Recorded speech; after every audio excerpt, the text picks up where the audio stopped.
സത്യവാങ്മൂലം കൊടുക്കാത്തത്? ഈ രാജ്യത്തെ ജനങ്ങളോട് ഒരു മറുപടി പറയേണ്ടി വരും. അങ്ങനെ എന്തെങ്കിലും അവർ ചെയ്ത് കാണിക്കുകയാണെങ്കിൽ അതിനെ ഭയന്നിട്ടാണ്. എന്നാൽ 2 വഞ്ചിയിൽ കാലും വെക്കണം, ഇങ്ങനെ ഒട്ടും ആത്മാർത്ഥതയില്ലാത്ത ഒരു സ്റ്റാൻഡാണ് ഇവിടുത്തെ സർക്കാർ സ്വീകരിച്ചിരിക്കുന്നതെന്ന് ഞാൻ പറയും. ഇത് ആ സർക്കാരിനെ വോട്ട് ചെയ്ത് നാമമാത്രമായിട്ടെങ്കിലും ഒരു ഭൂരിപക്ഷം കൊടുത്ത് അധികാരത്തിലേറ്റിയ ഈ നാട്ടിലെ ജനങ്ങളോട് കാണിക്കുന്ന ഏറ്റവും വലിയ അനീതിയാണ്, ഏറ്റവും വലിയ ആത്മാർത്ഥതയില്ലായ്മയാണ്. ഇങ്ങനെ ഞാൻ പറയും. ശ്രീ ഉമ്മൻചാണ്ടിയെ പോലെ വളരെ പരിണതപ്രജ്ഞനായിട്ടുള്ള ഒരു വ്യക്തി നയിക്കുന്ന ഈ UDF ഗവൺമെന്റ് ഈ കാര്യത്തിൽ വളരെ വ്യക്തമായ നിലപാടാണ് എടുക്കേണ്ടത്. കാര്യം ഈ ധനം ഈ രീതിയിൽ ഇവിടെ സൂക്ഷിച്ചു വെച്ചിരിക്കുന്നത്, ഭൗതിക സ്വത്തുക്കളായിട്ട് ഇവിടെ സൂക്ഷിച്ചു വെച്ചിരിക്കുന്നത് ഈ തിരുവനന്തപുരം നഗരത്തിന് തന്നെ ഒരു ഭീഷണിയാണ്. ആ കിഴക്കേക്കോട്ടയിലും അതിന് ചുറ്റുമൊക്കെ താമസിക്കുന്ന ജനങ്ങളുടെ ജീവിതത്തിന് ഇതൊരു ഭീഷണിയാണ്. അന്താരാഷ്ട്ര നിലവാരത്തിലാണ് ഇപ്പൊ കൊള്ളക്കൂട്ടങ്ങളുള്ളത്. ബാങ്കിന്റെ ലോക്കറുകൾ കുത്തിത്തുരക്കുകയാണ്. ഇത് മറ്റൊരു ലോക്കർ ഉണ്ടാക്കി, ഒരു വലിയ വോൾട്ട് ഉണ്ടാക്കി അതിനകത്തേക്ക് മാറ്റാൻ സുപ്രീം കോടതി പറഞ്ഞു. അതുപോലെ ഞങ്ങൾ ചെയ്തു എന്ന് പറഞ്ഞിട്ട് കൈയും കെട്ടി ആർക്കും ഇരിക്കാൻ പറ്റൂല. ഇത് ചോർത്തിക്കൊണ്ടുപോയില്ലെങ്കിലോ, ചോർത്തിക്കൊണ്ടുപോയാലോ എന്ത് ചെയ്യും? കൈമലത്തി കാണിച്ചാൽ മതിയോ? പിന്നെ ഇത്രയും സമ്പത്ത് ഈ നിലവറയ്ക്കുള്ളിൽ സൂക്ഷിച്ചു വെച്ചിരുന്നു എന്ന് പറയുന്നു. എത്ര സമ്പത്ത്? ഇത് സൂക്ഷിച്ചു വെക്കാൻ തുടങ്ങിയ കാലം തൊട്ട് ഇന്നേ ദിവസം വരെയുള്ള കണക്കുകൾ ആർക്കെങ്കിലും ഒന്ന് ഹാജരാക്കാമോ? ഇതേ രാജകുടുംബം ഭരിച്ചുകൊണ്ടിരുന്ന സമയത്ത് പ്രഗത്ഭനെന്ന് പേര് കേട്ടിട്ടുള്ള, ഇംഗ്ലീഷ് വിദ്യാഭ്യാസം നന്നായ രീതിയിൽ ആധുനിക വിദ്യാഭ്യാസം സിദ്ധിച്ചിട്ടിരുന്ന സ്വാതി തിരുനാളിന്റെ കാലത്ത് ഞാൻ കേട്ടിട്ടുള്ളത്, കള്ളം തെളിയിക്കാനായിട്ട് ബ്രാഹ്മണനില്ലാത്ത ആരെങ്കിലും ഒന്ന് സംശയിച്ചാൽ അയാളുടെ കൈ പിടിച്ച് തിളച്ച എണ്ണയിലോട്ട് മുക്കിയിട്ട് നോക്കുമെന്നാണ്. അങ്ങനെയുള്ള രീതികളെ ഞാനും വെച്ചിട്ട് ഇപ്പൊ ഇവിടുന്ന് കാണാതെ പോയി എന്ന് പറയുന്ന ഒരുപാട് കാര്യങ്ങളുണ്ട്. ഓരോ തവണയും ആരാധനയ്ക്കും പൂജയ്ക്കും മറ്റുമായിട്ട് അമ്പലത്തിനകത്ത് നിന്ന് ഏതെങ്കിലും നിലവറയിൽ നിന്ന് കുറച്ച് സാധനങ്ങൾ എടുത്താൽ അവ തിരിച്ചു വെക്കുമ്പോൾ വലിയ ക്രമക്കേടുകൾ, വലിയ പോരായ്മകൾ ഉണ്ടായിരുന്നതായിട്ട് ഒരുപാട് തവണ പരാതികൾ വന്നിട്ടുണ്ട്. അത് റെക്കോർഡിലുമുണ്ട്. അപ്പൊ അതനുസരിച്ച് അത് കാണാതെ പോകുന്നതിനെ പറ്റി അതിനൊക്കെ ഉത്തരവാദികളായിരുന്നവരുടെ കൈപിടിച്ച് നമുക്കിപ്പോ എണ്ണയിൽ മുക്കണമെന്ന് പറഞ്ഞാൽ ആരെങ്കിലും സമ്മതിക്കോ? ഇത് കാലം ഒരുപാട് കഴിഞ്ഞല്ലോ. ഇതൊരു ജനാധിപത്യ രാജ്യമാണ്. നമ്മൾ എവിടെയാണ് ജീവിക്കുന്നത്? പിന്നെ ന്യൂനപക്ഷ സമുദായങ്ങളുടെ ദേവാലയങ്ങളെ പറ്റി പറയുന്നില്ല എന്ന് പറയുന്നു. ഒരു രാജാവും ഈ രാജ്യം തിരുവിതാംകൂർ എന്ന് പറയുന്ന രാജ്യം, അല്ലെങ്കിൽ വേണാടെന്ന് പറഞ്ഞിരുന്ന ആദ്യത്തെ രാജ്യം കൊണ്ടുപോയി ന്യൂനപക്ഷ ദേവാലയങ്ങളുടെ മൂർത്തിയെ സങ്കല്പിച്ചുകൊണ്ട് അവിടെ അടിയറ വെച്ചിട്ടില്ല. ഇത് ഈ രാജ്യത്തെ സമ്പത്തും രാജ്യത്തെ തന്നെയും ഒന്നായി പ്രജകളെയും ഒക്കെ കൂടെ ശ്രീ പത്മനാഭൻ എന്നുള്ള മൂർത്തിയുടെ കാൽക്കൽ സമർപ്പിച്ചുകൊണ്ട് ആ മൂർത്തിയുടെ ഒരു റെപ്രസെന്റേറ്റീവായിട്ട്, പ്രതിപുരുഷനായിട്ട് രാജാവ് ശ്രീ പത്മനാഭദാസൻ എന്ന് സ്വയം വിളിച്ചുകൊണ്ട് ഭരിച്ചിരുന്നു എന്നാണ് രേഖകളിൽ കാണുന്നത്. അപ്പോ ഇതിനു മുമ്പ് തന്നെ ഇതിനെപ്പറ്റി അറിയാവുന്ന ഒരുപാട് പേര് പത്രമാധ്യമങ്ങളിലും ദൃശ്യമാധ്യമങ്ങളിലും ഒക്കെ വന്ന് പറഞ്ഞിട്ടുണ്ട്. 3 തരം ട്രഷറികൾ ഇവിടെ ഉണ്ടായിരുന്നു. ഒന്ന്, നമുക്കിപ്പോഴും കാണാൻ കഴിയുന്ന രീതിയിലുള്ള ബാങ്കുമായിട്ടും ഒക്കെ ബന്ധപ്പെട്ട് ബാങ്കിങ്ങും ഒക്കെ നടത്തുന്ന ട്രഷറി, റെസീറ്റുകളും പേയ്മെന്റുകളും ഗവൺമെന്റിന് വേണ്ടി സ്വീകരിക്കുകയും കൊടുക്കുകയും ചെയ്യുന്ന സ്ഥലം. അവിടെ ഉണ്ടാകുന്ന അധികം വരുന്ന പണം മുഴുവൻ, അന്നത്തെ കാലത്ത് വലിയ വികസന പ്രവർത്തനമൊന്നുമില്ല, ധാരാളം പണം മിച്ചം വെച്ചുകൊണ്ടിരുന്നു. അത് പാലസ് ട്രഷറി, കൊട്ടാരൻ ട്രഷറിയിലേക്ക് മാറ്റും. അവിടെ നിന്ന് രാജകുടുംബത്തിനും അവരുടെ ചെലവിനും അവരുടെ മറ്റാവശ്യങ്ങൾക്കും ഒക്കെ ഉള്ള പണം എടുത്തതിന് ശേഷം പിന്നീട് മിച്ചം വരുന്നത് ക്ഷേത്ര ഖജനാവിലേക്ക് മാറ്റിയിരുന്നു എന്നാണ് രേഖകൾ. ഇത് നല്ലതുപോലെ ഒരുപാട് ആളുകൾക്ക് ഇത് വളരെ വ്യക്തമായിട്ട് അറിയാവുന്നതാണ്. തീർച്ചയായും നമ്മൾ തന്നെ അത് പലതവണ ചർച്ച ചെയ്തിട്ടുണ്ട്. ശ്രീമതി ജമീല പ്രകാശം, ഞാൻ വരാം. ശ്രീ PM സുരേഷ് ബാബു, ഇതിപ്പോൾ ഇന്നത്തെ വിഷയം എന്ന് വെച്ചാൽ KN സതീഷിന്റെ റിപ്പോർട്ട്, കോടതിക്ക് മുമ്പാകെ വന്നിരിക്കുന്ന ഈ റിപ്പോർട്ട് ഏതെങ്കിലും നിരത്തിലൂടെ പോകുന്നയാൾ വിളിച്ചു പറയുന്ന സാധാരണമായി ലളിതമായി തള്ളിക്കളയേണ്ട ആരോപണങ്ങളല്ല. സുപ്രീം കോടതി നിയോഗിച്ച ഉത്തരവാദപ്പെട്ട ഉദ്യോഗസ്ഥൻ പറഞ്ഞിരിക്കുകയാണ് ഈ ട്രസ്റ്റ് ആരൊക്കെയാണ്? മൂലം തിരുനാൾ രാമവർമ്മയാണ് ട്രസ്റ്റി, അശ്വതി തിരുനാൾ ഗൗരി ലക്ഷ്മിബായിയും, പൂയം തിരുനാൾ ലക്ഷ്മിബായിയും, പൂരുട്ടാതി തിരുനാളും ആദിത്യവർമ്മയും, ഇവരൊക്കെ ചേർന്നുള്ള ഈ ട്രസ്റ്റ് എന്ന് വെച്ചാൽ മാർത്താണ്ഡവർമ്മയുടെ കുടുംബം ഈ നമുക്ക് പോലും എത്ര വലുപ്പമുണ്ടെന്നറിയാത്ത വലിയ സമ്പത്തിനെ ഒറ്റയ്ക്ക് പിടിച്ചടക്കാൻ വേണ്ടി ശ്രമിക്കുകയാണ്. എന്നാൽ അവർക്ക് മേൽ നിക്ഷിപ്തമായിരിക്കുന്ന ഈ ക്ഷേത്രത്തിന് വേണ്ടി ചെയ്യേണ്ടുന്ന കാര്യങ്ങൾ അവരോട് ചെയ്യുന്നുമില്ല. അതിനെ അവരവരുടെ ലാഭത്തിന് വേണ്ടി ഉപയോഗിക്കുകയാണ്. ഞങ്ങളുടെ സ്വത്താണ് എന്ന് അവകാശപ്പെട്ടുകൊണ്ടിരിക്കുകയാണ്. ഇവരിൽ നിന്ന് പിടിച്ചു വാങ്ങി അധികാരം ഏൽപ്പിച്ചു കൊടുത്തില്ലെങ്കിൽ അപകടമുണ്ടാകും എന്ന് റിപ്പോർട്ട് പറയുമ്പോഴും നിങ്ങൾ പറയുന്നു ഞങ്ങൾ അവിശ്വസിക്കുകയില്ല ഈ കുടുംബത്തെ എന്ന്. ഈ കാലാകാലമായി തുടർന്ന് വന്നിരിക്കുന്ന ആളുകളെല്ലാം ഒരേപോലെ സത്യസന്ധരും ഏതോ ഒരു തലമുറ നന്നായി കാര്യങ്ങൾ കൈകാര്യം ചെയ്തിട്ടുണ്ട് എന്നതുകൊണ്ട് ഈ തലമുറയും അത് അങ്ങനെ തന്നെ ആയിരിക്കുമെന്നും ഒക്കെ വിശ്വസിക്കാൻ എങ്ങനെയാണ് സർക്കാരിന് സാധിക്കുന്നത്? ശ്രീമതി ജമീല പ്രകാശം പറയുന്നത് പോലെ ആത്മാർത്ഥതയില്ലാത്ത നിലപാടാണത് എന്ന് കാണേണ്ടി വരില്ലേ?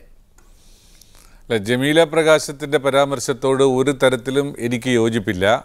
ആ ഒരു പരാമർശങ്ങളെല്ലാം തന്നെ മറ്റെന്തൊക്കെയോ താല്പര്യങ്ങളുടെ അടിസ്ഥാനത്തിൽ രൂപപ്പെട്ടു വന്നതാണ് എന്ന് സംശയിക്കേണ്ടിയിരിക്കുന്നു. ഇവിടെ പക്ഷേ ഒരു വസ്തുത തിരിച്ചു കാണാൻ നമ്മൾ തയ്യാറാകണമെന്ന് ഞാൻ അഭിപ്രായപ്പെടുകയാണ്. UDF ഗവൺമെൻറ്റോ അല്ലെങ്കിൽ ശ്രീ ഉമ്മൻചാണ്ടിയുടെ നേതൃത്വത്തിലുള്ള ഗവൺമെൻറ്റോ ഇത് ഈ ട്രസ്റ്റിൻ്റെ കയ്യിൽ തന്നെ കാലാകാലം തുടരണം എന്നല്ല പറഞ്ഞിരിക്കുന്നത്. കഴിയും വേഗം ഒരു നിയമമുണ്ടാക്കി അതിന് ഗവൺമെൻറ് ഒരു പ്രത്യേക നിയമത്തിൻ്റെ സംഹിതയും കൊടുത്തിട്ടുണ്ട്. ഗുരുവായൂർ മോഡൽ, ഗുരുവായൂർ ആക്ട് പ്രകാരമുള്ള ഗുരുവായൂർ ടെമ്പിൾ ആക്ട് പ്രകാരം പോലെ അതിന് സിമിലറായിട്ടുള്ള ഒരു നിയമസഭക്കകത്ത് കൊണ്ടുവന്ന് പാസാക്കിയെടുത്ത് അത്തരം ഒരു സമീപനത്തിലൂടെ ഈ ഭരണം നടത്തണം, അവർക്ക് ഈ ഭരണ ചുമതലകൾ ഏൽപ്പിച്ചു കൊടുക്കണം എന്നാണ് ഗവൺമെൻറ് പറഞ്ഞിട്ടുള്ളത്. ട്രസ്റ്റിന് കാലാകാലം കൊടുക്കണമെന്ന് പറഞ്ഞിട്ടില്ല. ട്രസ്റ്റ് അത് പറയുമ്പോൾ തന്നെ ട്രസ്റ്റും ട്രസ്റ്റിൻ്റെ ആളുകളും അവിടെ ഒരു ചൂഷകന്മാരാണ്, അവർ പകൽക്കൊള്ളക്കാരാണ് എന്ന അഭിപ്രായം ഗവൺമെൻറ്റിനില്ല. ഒരു ജനാധിപത്യ ഗവൺമെന്റിന്റെ കാലഘട്ടം. സുരേഷ് ബാബു, ഈ KN സതീഷ് നമ്മുടെ സുപ്രീം കോടതി നിയോഗിച്ചിരിക്കുന്ന എക്സിക്യൂട്ടീവ് ഓഫീസർ, അദ്ദേഹം ഈ റിപ്പോർട്ടിലൂടെ പറഞ്ഞാലെങ്കിലും നിങ്ങൾക്ക് സംശയിക്കാനെങ്കിലും തോന്നാത്തത് എന്തുകൊണ്ടാണ്?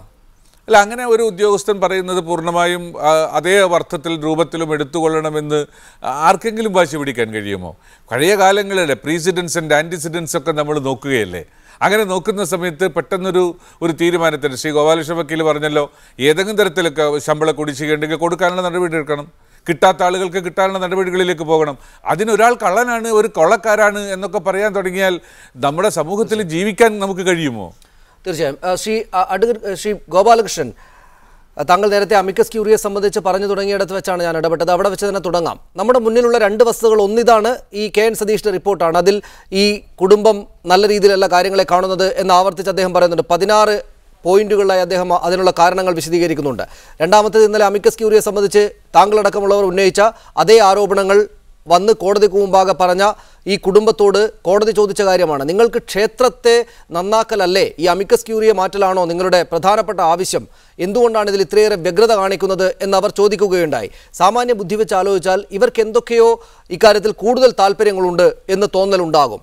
അതുകൊണ്ട് സംശയിക്കുന്ന ആളുകളും ഉണ്ടാകില്ലേ ഈ കുടുംബത്തെ? അവർക്ക് ഈ വിശദീകരണങ്ങൾ മതിയാകുമോ? ഞങ്ങൾ അവരെ പൂർണ്ണമായി വിശ്വസിക്കുന്നു എന്ന് കോൺഗ്രസും BJPയും സർക്കാരും ഒക്കെ പറഞ്ഞാൽ മതിയോ?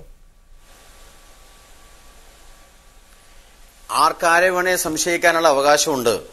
രാജകുടുംബത്തെ സംശയിക്കണം, രാജകുടുംബത്തെ മാധ്യമങ്ങളുടെ മുമ്പിൽ കൊണ്ടുവന്ന് കള്ളന്മാരാക്കണം, രാജകുടുംബത്തെ അപമാനത്തിന്റെ ഒരു ആരോപണങ്ങളിലൂടെ അപമാനിക്കണം എന്നാഗ്രഹിക്കുന്നവർ ധാരാളം ഉണ്ടാവും. അവരുടെ കൂടെ ഒന്നും അമിക്കസ് ക്യൂറി നിൽക്കരുത്. അമിക്കസ് ക്യൂറി വന്നിരിക്കുന്നത് എന്തിനാ? അമിക്കസ് ക്യൂറി വന്നിരിക്കുന്നത് ആ ക്ഷേത്രവുമായി ബന്ധപ്പെട്ട ചില കാര്യങ്ങൾ അത് കോടതിയുടെ മുമ്പാകെ കൊണ്ടുവരാൻ വേണ്ടിയാണ്. ക്ഷേത്രത്തിലെ ആചാരങ്ങളിൽ തൊടാൻ അമിക്കസ് ക്യൂറിക്ക് ഒരു അവകാശവുമില്ല. അമിക്കസ് ക്യൂറി അല്ല തീരുമാനിക്കുക ക്ഷേത്രത്തിൽ എന്ത് ആചാരം നടക്കണം വേണ്ടേ എന്നുള്ള കാര്യം. ഗോപാലകൃഷ്ണൻ, ആ നിലപാട്, ആ ആരോപണം കോടതി തള്ളിക്കളഞ്ഞിട്ടുണ്ട്. അങ്ങനെ ക്ഷേത്രങ്ങളിലെ ആചാരങ്ങളിൽ അദ്ദേഹം ഇടപെട്ടിട്ടില്ല എന്ന് കോടതി ഇന്നലെ വ്യക്തമാക്കിയിട്ടുണ്ട്. ഒരു കാര്യം എനിക്ക് പറയാനൊരു എനിക്ക് പറയാനുള്ള കുറച്ചൊരു സമയം തരണം. ഈ ഇടപെട്ടിട്ടില്ല എന്ന് പറയുന്നു. ഞാൻ ചോദിക്കട്ടെ, പുലർച്ചെ 3 മണിക്ക് അവിടെ കേരളത്തിലുള്ള മറ്റെല്ലാ ക്ഷേത്രങ്ങളിൽ നിന്ന് വ്യത്യസ്തമാണ് പത്മനാഭസ്വാമി ക്ഷേത്രത്തിന്റെ അവിടെ യോഗനിദ്രയാണ്. 3 മണിക്ക് അവിടെ വിഷ്ണു സഹസ്രനാമം ജപിക്കുവാൻ ഒരാൾക്കും അവകാശമില്ല. അമിക്കസ് ക്യൂറിക്ക് എന്ത് അവകാശം? അവിടെ രാവിലെ ശ്രീ B. ഗോപാലകൃഷ്ണൻ, നമ്മൾ ചർച്ച ചെയ്യുന്നത് ഇന്നലെ സുപ്രീം കോടതി ഇക്കാര്യത്തിൽ പറഞ്ഞു കഴിഞ്ഞു. അതായത് ഈ ആരോപണങ്ങൾ ഉന്നയിച്ചാണ് ഈ താങ്കൾ ഇപ്പോൾ എന്നോട് പറഞ്ഞുകൊണ്ടിരിക്കുന്ന, നാട്ടുകാർ കേട്ടുകൊണ്ടിരിക്കുന്ന ഇതേ കാര്യങ്ങളാണ് രാജകുടുംബം കോടതിയിൽ ചെന്ന് പറഞ്ഞത്. അത് തള്ളിക്കളഞ്ഞിരിക്കുകയാണ്. ഈ കാര്യങ്ങളെക്കുറിച്ച് ഈ മറ്റെല്ലാ ക്ഷേത്രങ്ങളിൽ നിന്നും എങ്ങനെയാണ് അനന്തപത്മനാഭസ്വാമി ക്ഷേത്രം വേറിട്ട് നിൽക്കുന്നത്, അതിന്റെ ആചാര കാര്യങ്ങൾ എങ്ങനെയാണ് വ്യത്യസ്തമാകുന്നത് എന്നൊക്കെ അറിയുന്ന കോടതി അക്കാര്യങ്ങൾ കൂടെ പരിഗണിച്ച് ദേവന്റെ സ്ഥാനത്ത് തന്നെ നിർത്തി കാണുന്ന ഒരു കോടതിയാണ് ഈ താങ്കൾ പറയുന്ന ആരോപണങ്ങളെ തള്ളിക്കളഞ്ഞിരിക്കുന്നത്. അതുകൊണ്ട് അതിനപ്പുറത്തേക്ക് പോയാൽ നമുക്ക് ഈ കാലഹരണപ്പെട്ടു പോയ വാദങ്ങളിൽ നിന്ന് മാറി ചർച്ച മുന്നോട്ട് കൊണ്ടുപോകാനാകും. ചർച്ച നമുക്ക് മുന്നോട്ട് കൊണ്ടുപോകാം സനീഷെ. അതിനു മുമ്പ് ഞാൻ പറഞ്ഞോട്ടെ, കോടതി തള്ളിക്കളഞ്ഞിട്ടില്ല. കോടതി അത് പരിശോധിക്കണമെന്നാണ് പറഞ്ഞിരിക്കുന്നത്. പ്രധാനപ്പെട്ട 129 നിർദ്ദേശങ്ങൾ മുന്നോട്ട് വെച്ചിട്ടുണ്ട് അമിക്കസ് ക്യൂറി. അതിൽ 99 നിർദ്ദേശങ്ങൾ ആചാരങ്ങളുമായി ബന്ധപ്പെട്ടതാണ്. ഞാൻ നേരത്തെ സൂചിപ്പിച്ചുവല്ലോ, അടിസ്ഥാനപരമായി എന്തെങ്കിലും പിശകുകൾ അവിടെ ഉണ്ടെങ്കിൽ അത് പരിഹരിക്കണം. കള്ളത്തരം ആരെങ്കിലും ചെയ്തിട്ടുണ്ടെങ്കിൽ അതിനിവിടെ നിയമ കവാടങ്ങളുണ്ടല്ലോ. മാധ്യമങ്ങളുടെ മുമ്പിൽ രാജാവ് കള്ളനാണ് എന്ന് വിളിച്ചു പറയുന്നതിന് പകരം തെളിവിന്റെ അടിസ്ഥാനത്തിൽ കേസെടുക്കട്ടെ. തെളിവുണ്ടെങ്കിൽ ആ തെളിവിന്റെ അടിസ്ഥാനത്തിൽ കേസെടുക്കുന്നതിൽ ആർക്കാ വിഷമം?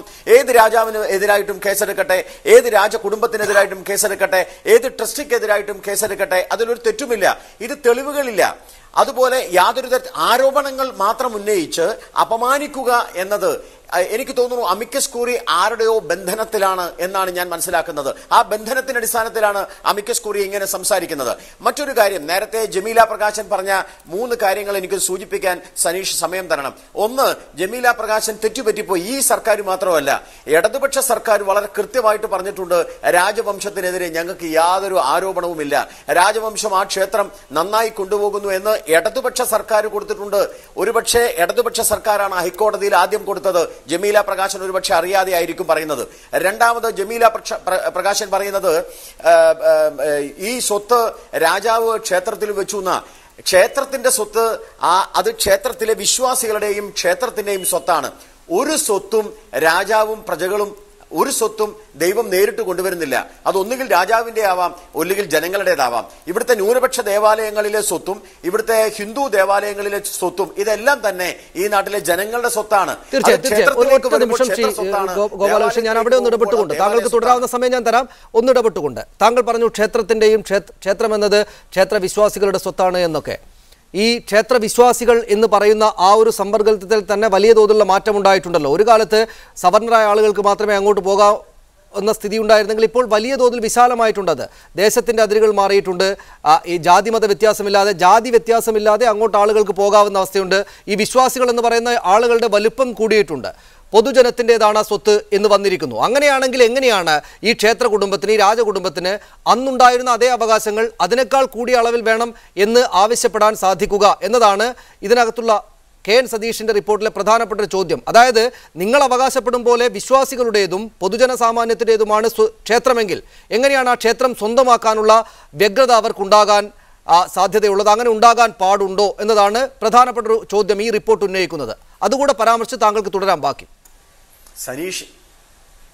സനീഷ്, അത് തന്നെയാണ് ഞാൻ സൂചിപ്പിക്കുന്നത്. മലബാർ ദേവസ്വം ബോർഡുമായി ബന്ധപ്പെട്ടിട്ട് എന്താ ചെയ്യുന്നത്? ഗുരുവായൂർ ദേവസ്വം ബോർഡിന്റെ അടിസ്ഥാനപരമായി സംസാരിക്കുമ്പോൾ ഗുരുവായൂർ ദേവസ്വം ബോർഡിന്റെ ഭരണസമിതിയിൽ സാമുദ്രിക അവകാശമുണ്ട്. പാരമ്പര്യമായിട്ട് മലബാർ ദേവസ്വം ബോർഡിലെ ക്ഷേത്രങ്ങളിൽ പാരമ്പര്യമായിട്ടുള്ള പാരമ്പര്യ അവകാശികൾക്ക് അതിനകത്ത് അവകാശമുണ്ട്. അതിന്റെ അർത്ഥം അവർ മാത്രം പണിയണമെന്നല്ല, അല്ലെങ്കിൽ അവർ മാത്രം ഭരണം നടത്തണമെന്നല്ല. അതുകൊണ്ടാണ് BJP പറയുന്നത്, ഇവിടുത്തെ ഹൈന്ദവ സമൂഹം പറയുന്നത്, ഹിന്ദു സംഘടനകൾ പറയുന്നത് ക്ഷേത്രവിശ്വാസികളാണ് ക്ഷേത്രം ഭരിക്കേണ്ടത്. ഗുരുവായൂർ അവിടെയാണ് ശ്രീ ഗോപാലകൃഷ്ണൻ, അതായത് മറ്റെല്ലായിടത്തും എന്ന പോലെ അവർക്കും അവകാശമുണ്ട് എന്നതല്ലാതെ ഇത് മുഴുവനായി പിടിച്ചെടുക്കാൻ അവർ ശ്രമിക്കുന്നുണ്ട്. അത് തടയണം എന്നതാണല്ലോ ഈ ആവശ്യം. ഈ ഭരണസമിതിയിലേക്ക് അധികാരം കൈമാറി കൊടുക്കുമ്പോൾ ആ ഭരണസമിതിയിൽ അവർ കൂടെ വന്നുകൊള്ളട്ടെ. പക്ഷേ അവർ സ്വന്തം സ്വകാര്യ സ്വത്താക്കാൻ പോകുന്നു, പ്രൈവറ്റ് അസറ്റ് ആക്കാൻ ശ്രമിക്കുന്നു എന്നതാണ് ഈ റിപ്പോർട്ടിലെ പരാമർശം. അവിടെ തടയേണ്ടതല്ലേ? അതിനെതിരെ നിങ്ങൾ സംസാരിക്കുന്നില്ലല്ലോ എന്നുള്ളതാണ് ചോദ്യം. എന്തുകൊണ്ടാണ് ഇത് പ്രൈവറ്റ് അസറ്റ് ആക്കാനുള്ള ശ്രമത്തെ ഒരു വാക്കുകൊണ്ട് പോലും നിങ്ങൾ മുറിവേൽപ്പിക്കാത്തത്? എന്ത് നിഗൂഢ ലക്ഷ്യമാണ് നിങ്ങൾക്ക് അതിനുള്ളത് എന്ന് ചോദിക്കില്ലേ നാട്ടുകാർ? സനീഷ്, അവിടെയാണ് പ്രധാനപ്പെട്ട ഒരു കാര്യം ഉദ്ദേശിക്കേണ്ടത്. ക്ഷേത്ര സ്വത്ത്, ക്ഷേത്രത്തിന്റെ നിലവറകളിൽ സൂക്ഷിച്ചിരുന്ന സ്വത്ത് നേരത്തെ വേണമെങ്കിൽ രാജകുടുംബത്തിന് അടിച്ചു മാറ്റാമായിരുന്നല്ലോ. അടിച്ചു മാറ്റിയിട്ടില്ല എന്നതിന് നിങ്ങളുടെ മുന്നിലുള്ള തെളിവെന്താണ്? ശ്രീമതി ജമീല പ്രകാശൻ ചോദിക്കുന്നു, എത്ര സ്വത്ത് ഉണ്ടായിരുന്നു എന്ന് പറഞ്ഞിട്ടുണ്ടോ? ഇംഗ്ലീഷ് വിദ്യാഭ്യാസവും ആധുനിക വിദ്യാഭ്യാസവും ഉണ്ടായിരുന്ന ഈ രാജാവ് എന്ന് പറയുന്നയാൾ ഇത്ര സ്വത്ത് ഞങ്ങളുടെ കൈവശമുണ്ട് എന്ന് കണക്ക് എപ്പോഴെങ്കിലും മുന്നോട്ട് വെച്ചിട്ടുണ്ടോ? ആ കണക്കില്ലാത്തിടത്തോളം അതിൽ നിന്ന് അടിച്ചു മാറ്റപ്പെട്ടിട്ടില്ല എന്ന പരിപൂർണമായ തീർപ്പിലേക്ക് BJP എങ്ങനെയാണ് എത്തുക എന്ന് ചോദിക്കില്ലേ ജനം?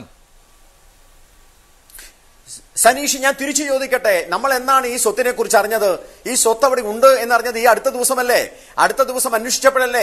അതിന് എത്രയോ കാലം മുമ്പ് ഈ സ്വത്ത് അതെങ്ങനെയാണ് ശ്രീ ഗോപാലകൃഷ്ണൻ എങ്ങനെയാണ് അറിഞ്ഞത്? ഈ സുന്ദരരാമൻ എന്ന് പറഞ്ഞ ആൾ ഈ പറഞ്ഞിരിക്കുന്ന രാജാ കുടുംബത്തിനെതിരെ പ്രശ്നം നടത്തിയിട്ടല്ലേ നാട്ടുകാർ